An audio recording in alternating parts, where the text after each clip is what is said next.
हम देखो आज तुम लोग को हम पढ़ाएंगे इलेक्ट्रिक फील्ड, है ना। बता दिए थे कल ही के इलेक्ट्रिक फील्ड आज पढ़ाएंगे। अब समझना फोर्स का अगर हो गया था, है ना। अब तो हमको लगता है जल्दी खुल जाएगा। तो मान के चलो कि जुलाई से तुम लोग क्लास करोगे, जुलाई से क्लास होना चाहिए स्टार्ट, है ना। 11-12 के लिए तो शुरू से स्टार्ट करेंगे डे 1 से।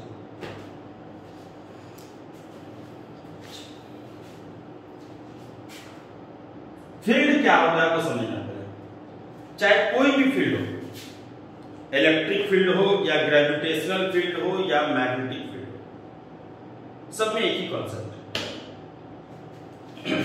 जैसे अभी अगर एक चार्ज है कैपिटल Q और एक चार्ज है स्मॉल q, दोनों के बीच का सेपरेशन अगर r है तो फोर्स क्या होता है K(Q1 Q2) बाय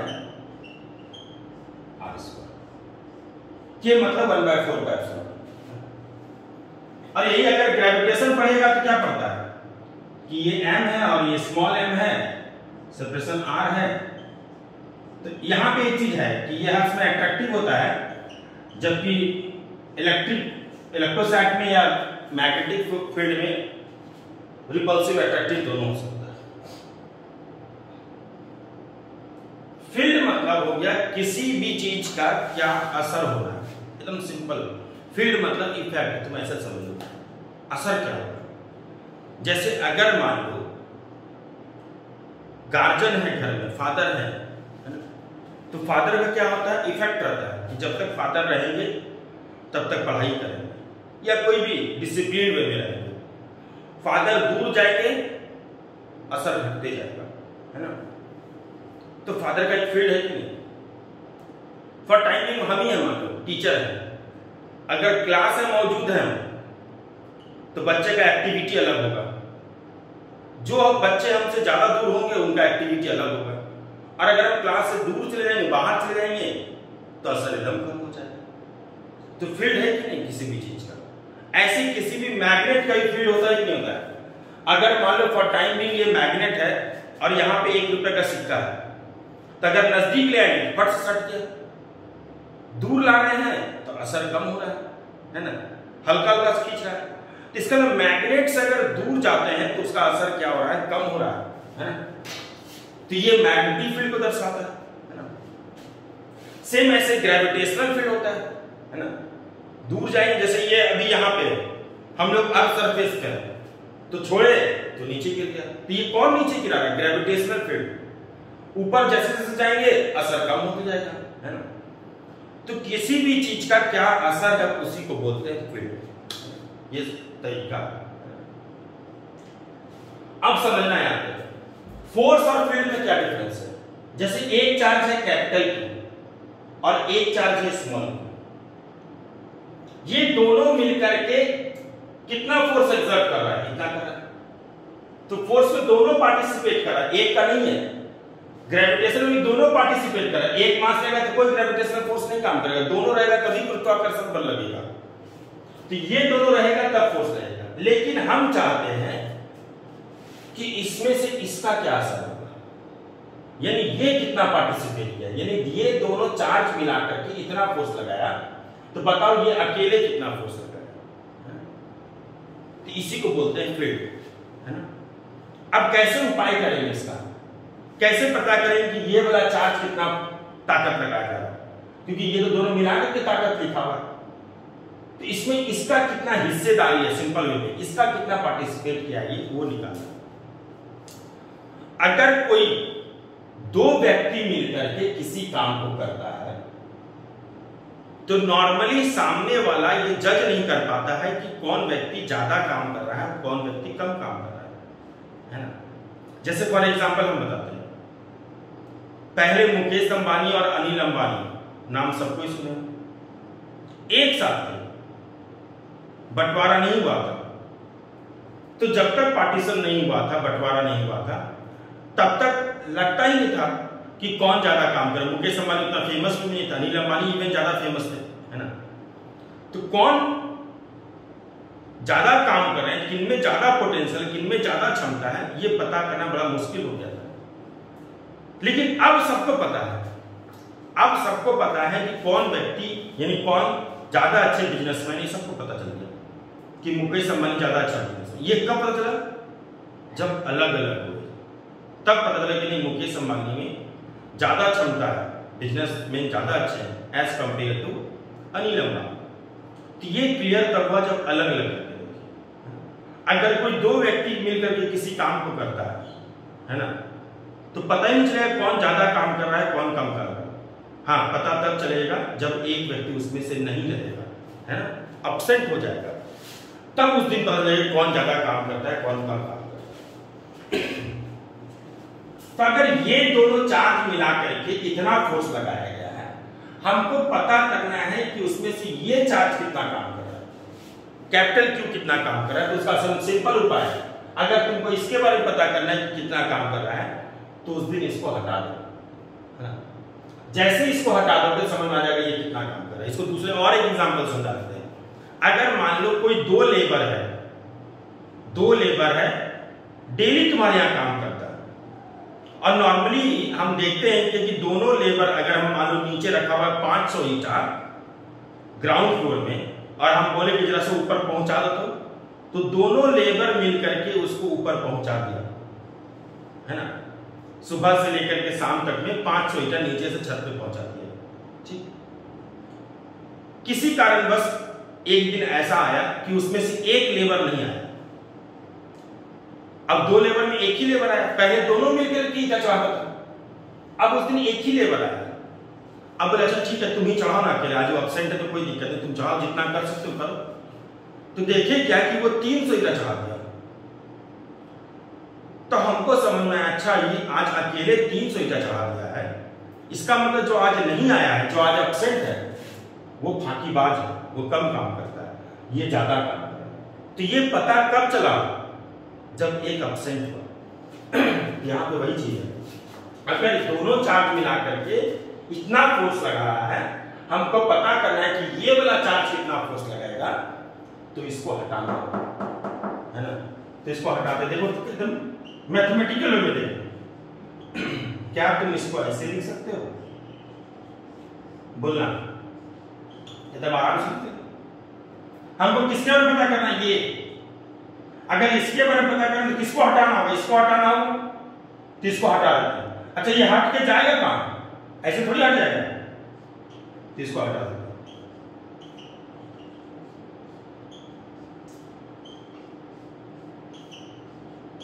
देखो तो ये इधर नीचे आ गया कि नहीं, तो ये हट गया, और इसी को क्या बोल देते हैं? Electric field. क्या बोले? देखो यार, ये दोनों चार्ज मिलाकर कितना फोर्स लगाया है? इतना फोर्स लगाया, लेकिन दोनों का म्यूचुअल कोऑर्डिनेशन है, दोनों मिलकर सम्मिलित रूप से। अब हमको पता करना है कि इसमें ये कितना फोर्स लगा है। एकदम ध्यान से फाइनली कंक्लूजन पे आओ। ये दोनों मिलाकर कितना फोर्स लगाया, हमको पता करना है कि ये कितना फोर्स लगाया। तो हम क्या करेंगे? इसको हटा देंगे, इसको लिख दिया ऐसे और इसको हटा दिया, तो ये यहां से इधर आएगा तब ना हटेगा, अपने में से डिलीट थोड़ी कर देंगे। तो इसको नीचे ले आएगा। अब ये इसी को क्या बोल देते हैं? इलेक्ट्रिक फील्ड बोलते हैं। दोनों मिला करके अगर लगाया तो फोर्स, और अगर इसको हटा दिए, ये हट के नीचे चला आया वैसे, तो इसको क्या बोलेंगे? इलेक्ट्रिक फील्ड बोलेंगे। इलेक्ट्रिक फील्ड मतलब एक चार्ज के द्वारा लगाया गया फोर्स को ही इलेक्ट्रिक फील्ड बोलते हैं। सिंपल भाषा, यानी ये भी एक तरह से फोर्स ही है, लेकिन किसके द्वारा लगाया गया फोर्स है? कैपिटल क्यू के द्वारा। तो एक चार्ज के द्वारा जो लगाया गया फोर्स है उसी को क्या बोल देते हैं? फील्ड बोल देते हैं। जैसे ये दोनों मास है, m और m, दोनों मिलकर के इतना फोर्स लगाया, इतना ग्रेविटेशनल फोर्स है। हमको पता करना है कि इसमें से इसका कितना पार्टिसिपेट है, ये कितना भागीदारी है। तो क्या करेंगे?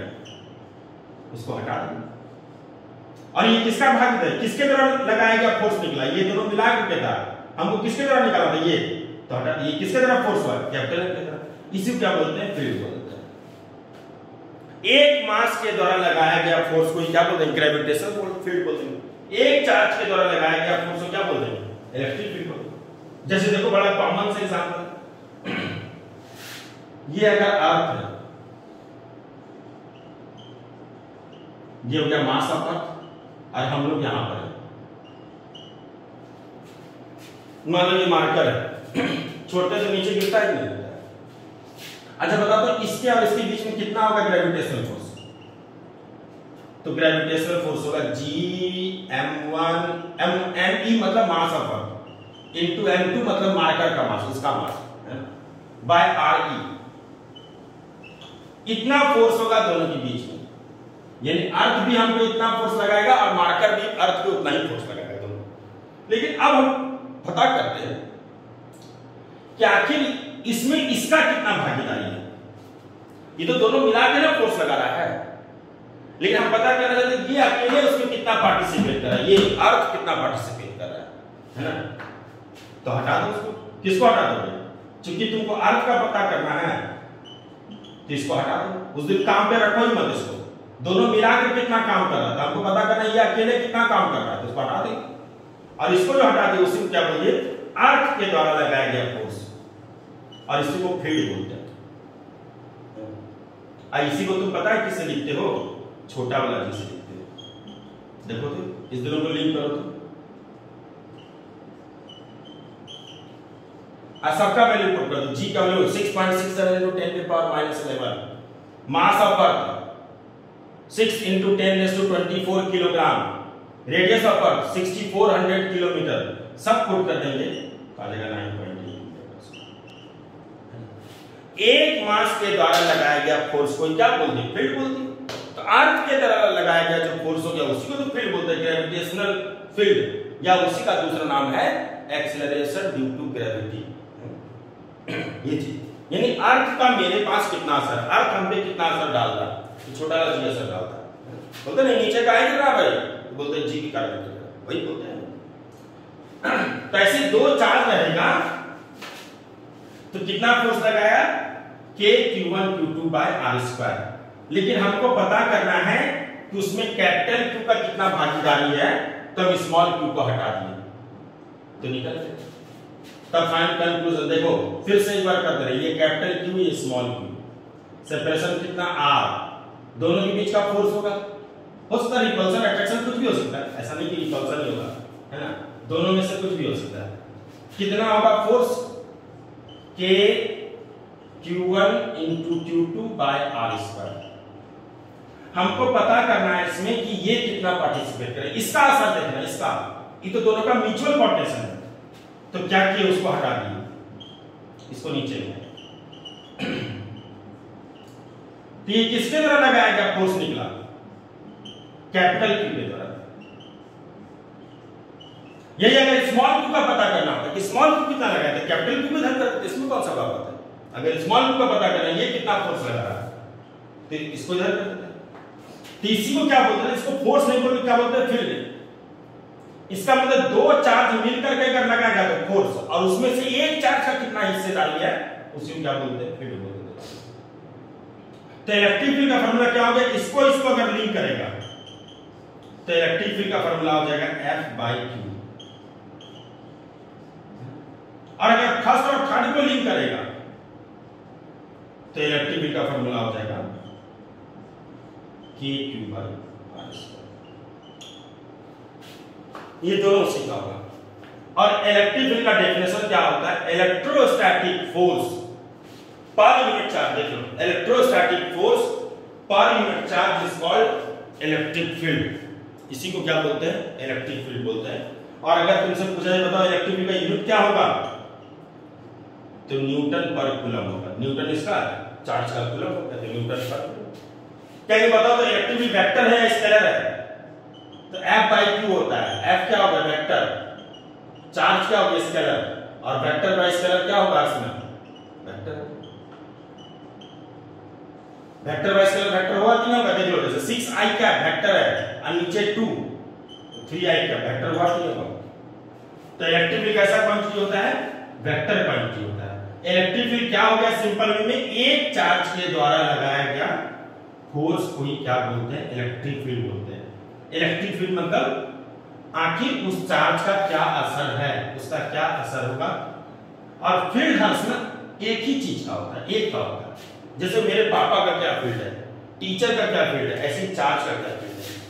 तो अगर किसी भी चार्ज, अगर ये चार्ज है और इससे अगर r दूरी का अगर हम पता करें तब तुरंत फार्मूला सीखे। इलेक्ट्रिक फील्ड का फार्मूला क्या हो गया, F बाई Q।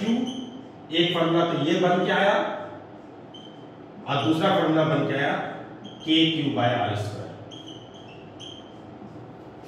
तो अगर ये चार्ज है और इसका यहां पर फील्ड पता करना है कि कितना होगा इस चार्ज का यहां पर असर, तो KQ बाय R स्क्वायर होगा। जैसे ग्रेविटी अर्थ में पता करते हैं, ये अगर अर्थ है और हमको पता करना है कि इसका क्या होगा यहां पर असर इस P पॉइंट पे, तो इसका जो असर होगा वो G, जैसे यहाँ पे K है वैसे G होता है। Q का जगह क्या होगा M बाय R E। इसी को तो छोटा लॉजिक बोलते हैं। इसका मतलब अर्थ का क्या असर होगा सरफेस पे, तो निकालिए क्या असर होगा 9.8 होगा।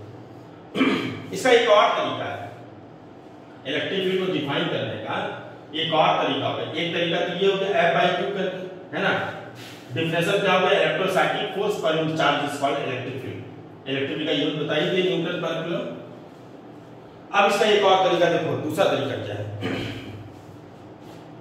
कि अगर एक चार्ज ये है और दूसरा चार्ज ये है, दोनों के बीच का सेपरेशन r कितना होगा फोर्स सबको पता है, कितना होगा KQ1 Q2 bye R square. ऐसे भी लिख सकते हैं, कोई इशू नहीं है। अब हमको पता करना है इसका कि आखिर ये कितना फोर्स लगा रहा है। एक ऑप्शन तो बताइए, इसको हटा सकते हो। अब बताओ यहां पे देखना, एग्जांपल समझना। हम क्या बोले कि दो लेबर था, दोनों मिल करके इतना फोर्स लगाया। अगर तुमको पता करना है कि ये लेबर कितना काम करता है तो इस लेबर को हटा दो, पता चल जाएगा कितना काम कर रहा है। ये एक तरीका होगा। दूसरा तरीका और है, अगर मान लो दो लेबर है और दो लेबर में दिए कि ठीक है नीचे से 500 ईटा जो है सब पहुंचा दो तो ऊपर, लेकिन उसमें से एक लेबर जो है ना सिर्फ गप कर रहा है, हवाबाजी जिसको बोलते हैं, बैठा रहता है सिर्फ गप करता है, बड़ा बड़ा बात करता है ना, काम धंधा कुछ नहीं करता, एक रत्ती काम नहीं करता है, सिर्फ बात बड़ा बड़ा करता है। और एक लेबर जो वो चुपचाप अपना दिन भर काम करते रहता है। हाँ, लेकिन वो जो लेबर बैठा हुआ है, गप कर रहा है या कुछ भी काम बैठा हुआ है, लेकिन वो कंस्ट्रक्टिव वर्क कुछ नहीं कर रहा है, यानी ईटा उठा के ऊपर नहीं ले जा रहा है। हाँ, लेकिन कंस्ट्रक्टिव अगर नहीं कर रहा है तो डिस्ट्रक्टिव भी नहीं कर रहा है। ऐसा नहीं उसे ईटा गिरा दे रहा है, ऐसा नहीं कर रहा है ना। दो लेबर को बुलाए, ठेका दे दिए कि जैसे पहुंचा दो ऊपर छत पे 500 ईटा, उसमें से एक लेबर जो है बैठा रहा, गप करते रह गया, बड़ा बड़ा बात करते रह गया, लेकिन एक ईटा को छुआ तक नहीं। अब दूसरा लेबर जो बेचारा मेहनती है वो अपना उठा उठा के पहुंचा। तो अल्टीमेटली इसमें एक कंक्लूजन हुआ कि तब तो अगर तुमसे पूछे बड़ा दोनों लेबर काम किया क्या, तो समझ में आएगा नहीं। था तो दो लेबर, लेकिन अल्टीमेटली काम क्या किया, एक ही लेबर काम किया। एक लेबर जो है वो बैठा रह गया। हाँ, वो ना कंस्ट्रक्टिव किया ना डिस्ट्रक्टिव किया, ना काम बिगाड़ा ना काम बनाया, लेकिन अल्टीमेटली काम तो एक ही लेबर किया ना। तो यहां पर वही चीज है, तुमको एक चीज पता है कि किसी भी चीज को 1 से अगर गुना करते हो तो कोई फर्क नहीं पड़ता। हम -1 से करोगे फर्क पड़ेगा। तो +1 कूलम को इसीलिए हम लोग बोलते हैं टेस्ट चार्ज। मतलब जब भी एक्सपेरिमेंट करते हैं तो हम क्या कहना चाह रहे हैं वो समझना। ये दो लेबर है, एक है कैपिटल Q, दूसरा स्मॉल q। कितना लगाया गया फोर्स, ये लगाया गया। हमको पता करना है ये कितना लगाएगा फोर्स। एक तरीका होगा इसको हटा करके। अच्छा, अगर इस दो लेबर में से एक लेबर ऐसा है जो +1 कूलम है। +1 कूलम कहने का तात्पर्य ये हुआ कि वो लेबर है जो ना काम कर रहा है ना काम बिगाड़ रहा है। यानी 1 से अगर किसी चीज को मल्टीप्लाई करोगे तो कोई फर्क नहीं पड़ने वाला, ना बढ़ने वाला है ना घटने वाला है। तो अगर दो चार्ज में से एक चार्ज, अगर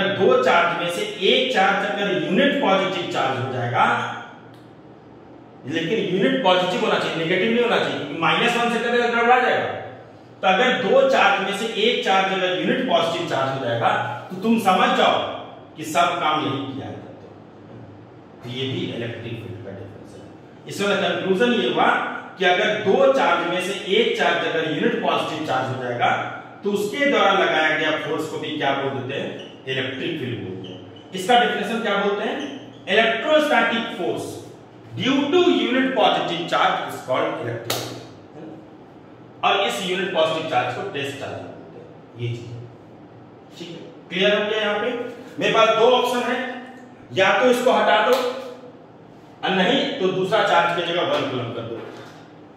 तो ये इलेक्ट्रिक फील्ड क्या हो गया, असर को बोलते हैं, है ना, ये चीज है। और हर्ष में सिंगल चार्ज के कारण होगा, सिंगल मास के कारण होगा, है ना, कि हाँ इस मास का बताओ क्या होगा, इस मैग्नेट का क्या होगा असर, इस चार्ज का क्या होगा असर, इसी को क्या बोलते हैं, फील्ड बोलते हैं। अब जहां दो हो गया तो वहां पर फोर्स हो जाएगा, ये Q1 Q2 आ गया तो फोर्स हो गया, और उसमें से एक चार्ज फील्ड हो गया, ये चीज है ना। ठीक, रहने देते हैं, कल नेक्स्ट डे करेंगे इसको।